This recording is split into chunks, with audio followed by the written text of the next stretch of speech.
नमस्कार, मैं विनय कुमार वैद्य। हमारा आज का विषय है बौद्ध दर्शन में साधनाभास या हेत्वाभास।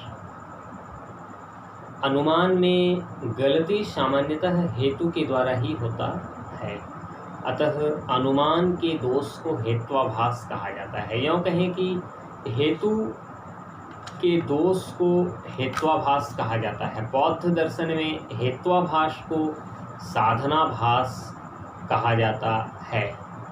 आचार्य धर्मकीर्ति के शब्दों में त्रिरूप लिंगाख्यानम परार्थानुमानम इत्युक्तम तत्र त्रयाणाम रूपाणाम एकस्यापि रूपस्यानुक्तौ साधनाभासः। अर्थात त्रिरूप लिंग का कथन परार्थानुमान है, यह कहा गया है। त्रिरूप लिंगाख्यानम परार्थानुमानम इत्युक्तम, त्रिरूप लिंग का कथन परार्थानुमान है, यह कहा गया है। तत्र तब त्रयाणाम रूपाणाम एकस्यापि रूपस्य अनुक्तौ साधनाभासः।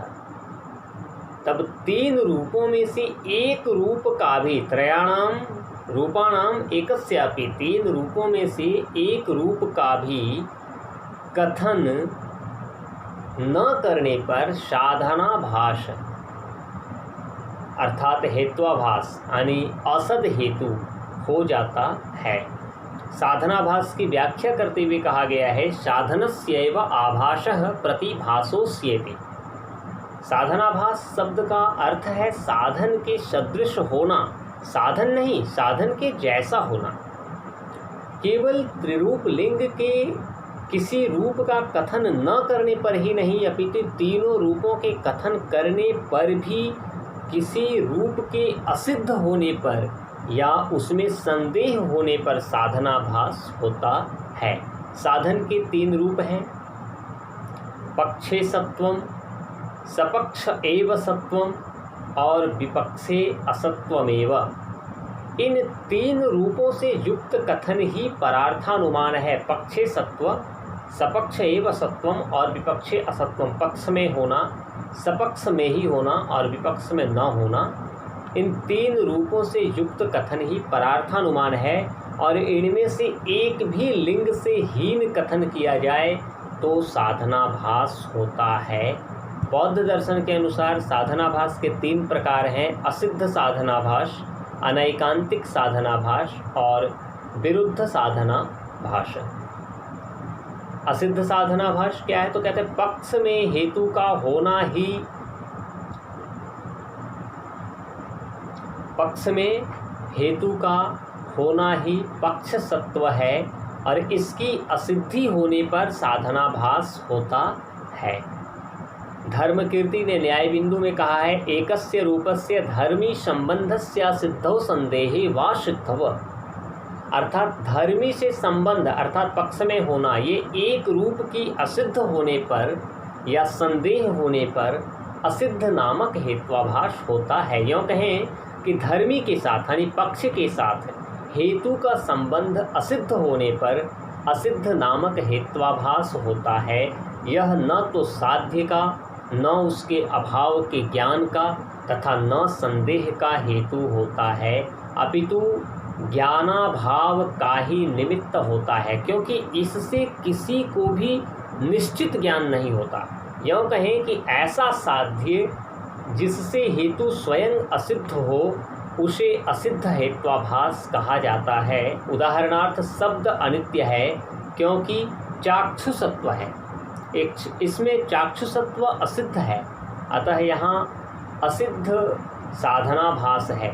कहा जा सकता है कि असिद्ध साधनाभास वहाँ होता है जहाँ पक्ष में लिंग का अभाव हो या संदेह हो। संदिग्धा सिद्ध और धर्म्या सिद्ध, ये असिद्ध साधनाभास के दो प्रकार हैं।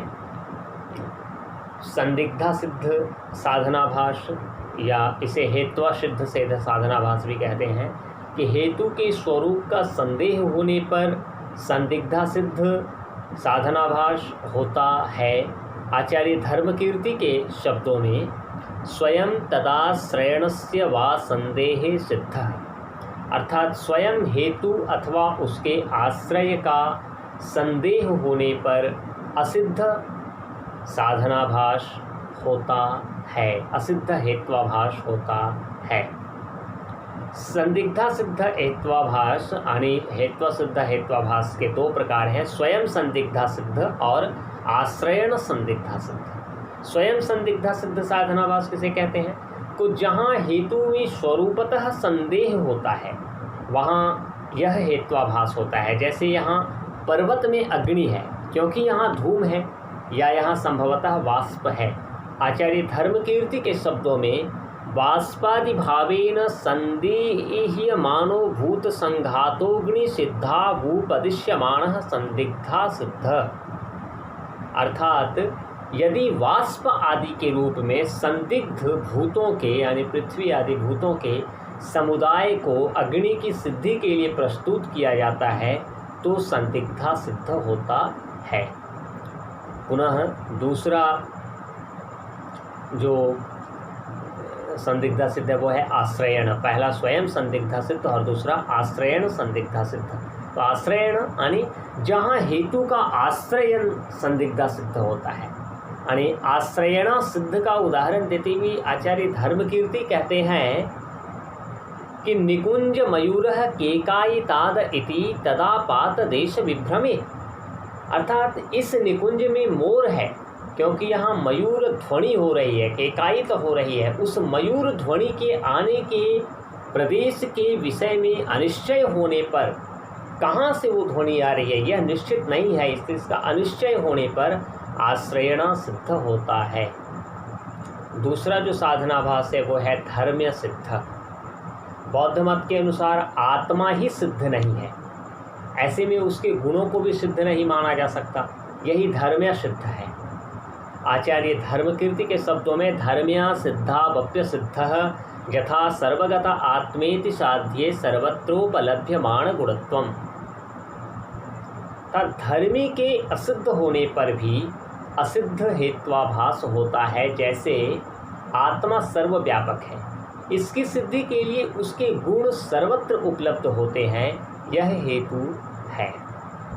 अब जो दूसरा साधनाभास है वो है अनैकांतिक।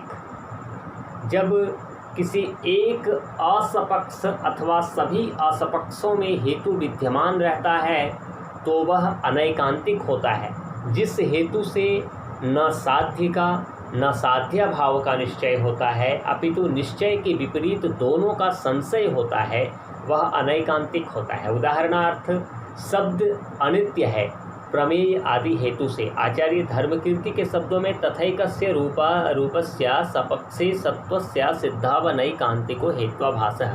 धर्मकीर्ति कहते हैं कि हेतु के एक रूप असपक्ष में होना के असिद्ध होने पर अनैकांतिक हेत्वाभास होता है। यूँ कहें कि हेतु के दूसरे एक रूप अर्थात असपक्ष में असत्व के असिद्ध होने पर अनिश्चित होने पर अनैकांतिक हेत्वाभास होता है। जो एकांतिक नहीं वह अनैकांतिक है, जो निश्चित नहीं वह अनिश्चित है।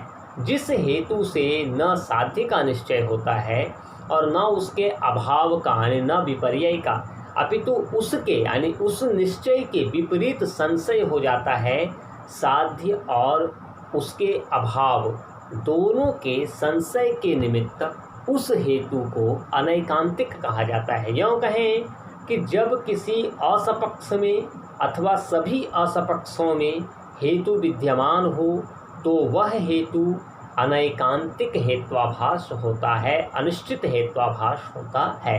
पुनः विपक्ष में कभी न रहने का संदेह होने पर भी अनैकांतिक हेत्वाभास होता है।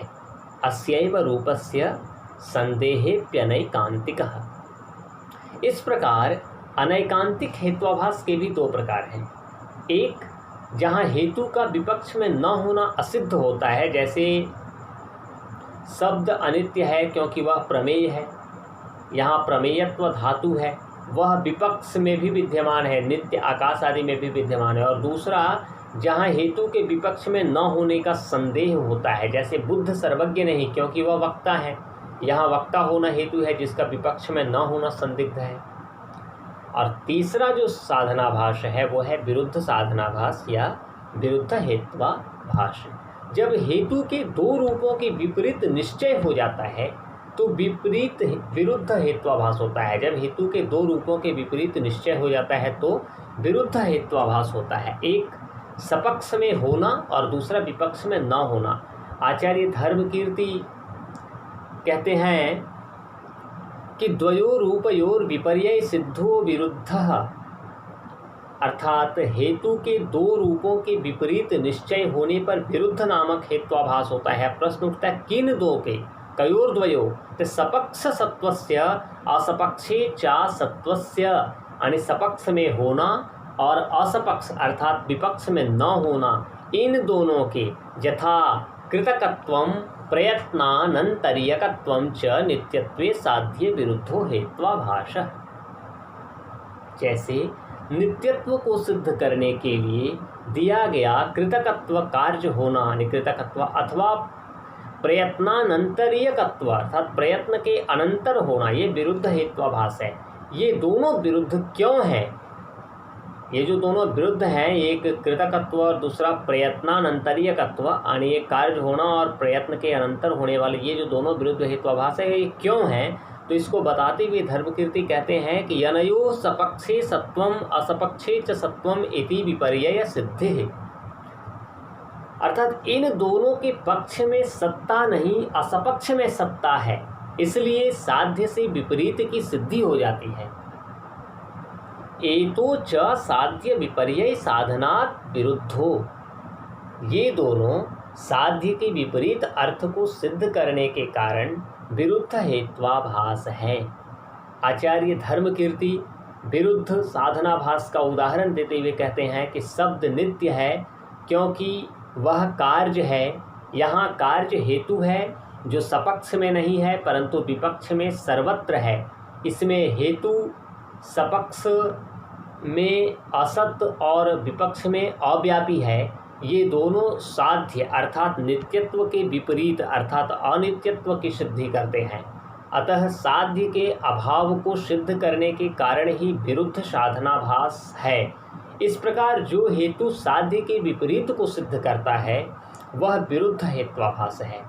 वह दो प्रकार का होता है, एक सपक्ष में न होकर विपक्ष में सर्वत्र व्यापक हो और दूसरा सपक्ष में न होकर विपक्ष में कहीं हो और कहीं न हो।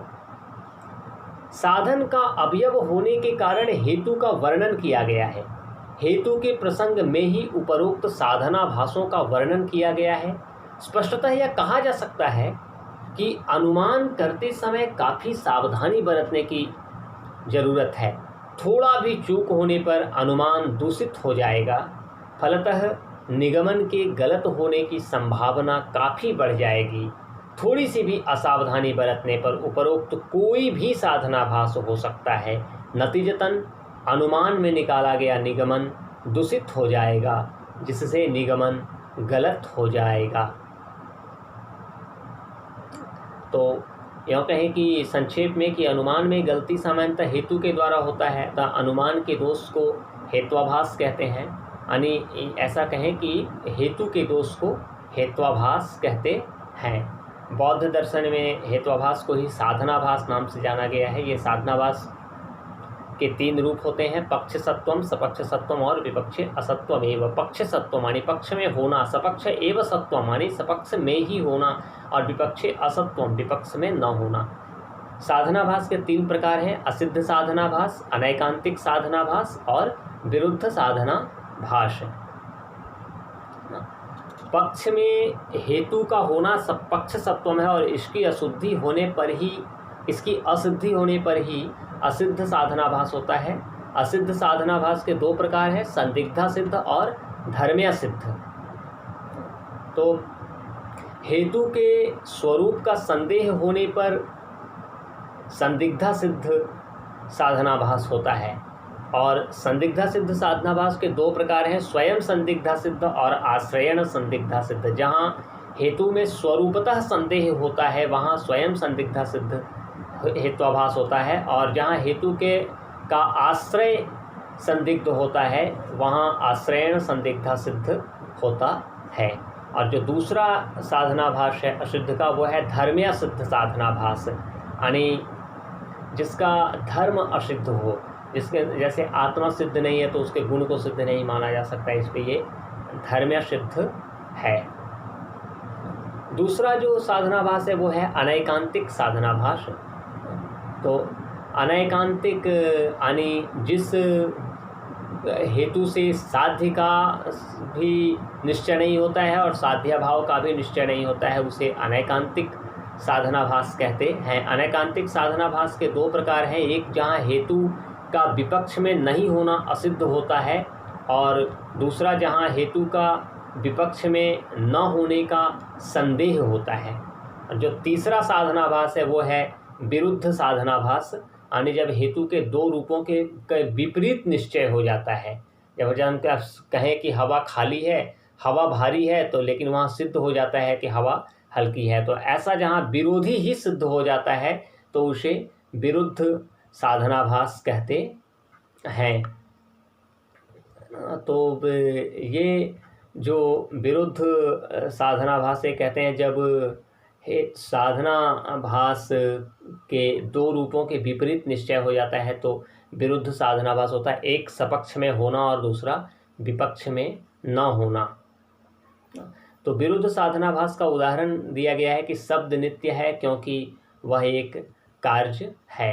तो ये हमारा आज का साधनाभास की संक्षिप्त विवेचना है।